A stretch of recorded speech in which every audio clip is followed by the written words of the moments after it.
Imagine a world without trains. It's almost impossible, isn't it?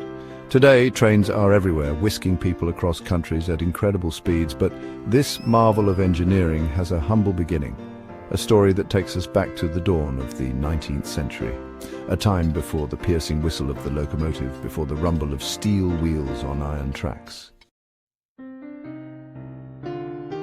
Our world then was a far cry from the connected network of today.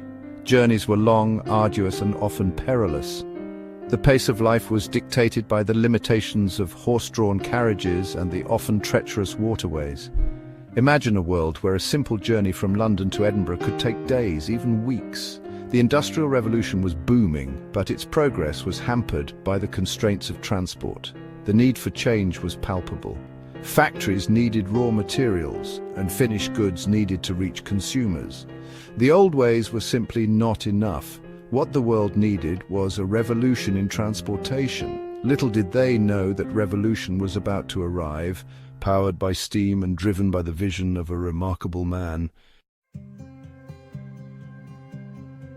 Before the railway, travel was a laborious affair. Roads were often little more than muddy tracks, barely passable for horse-drawn carriages.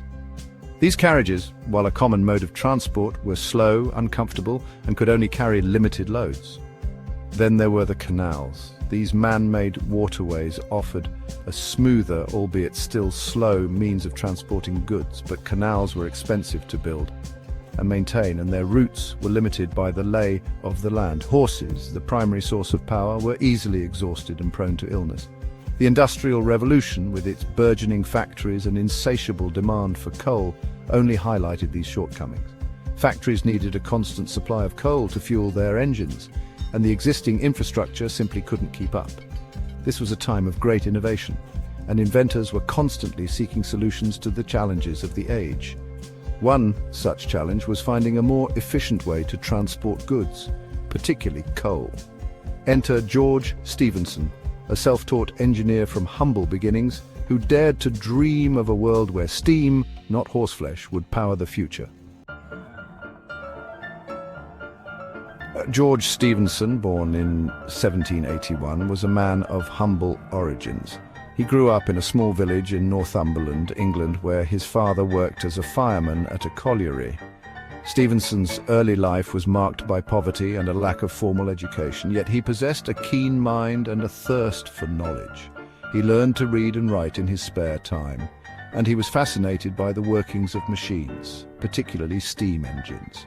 Stephenson began his career as an engineman, working his way up from humble beginnings. He quickly gained a reputation for his ingenuity and his ability to solve mechanical problems. In 1814, he built his first steam locomotive, the Blucher, for use at a colliery. This early locomotive, while rudimentary, demonstrated the potential of steam power for haulage.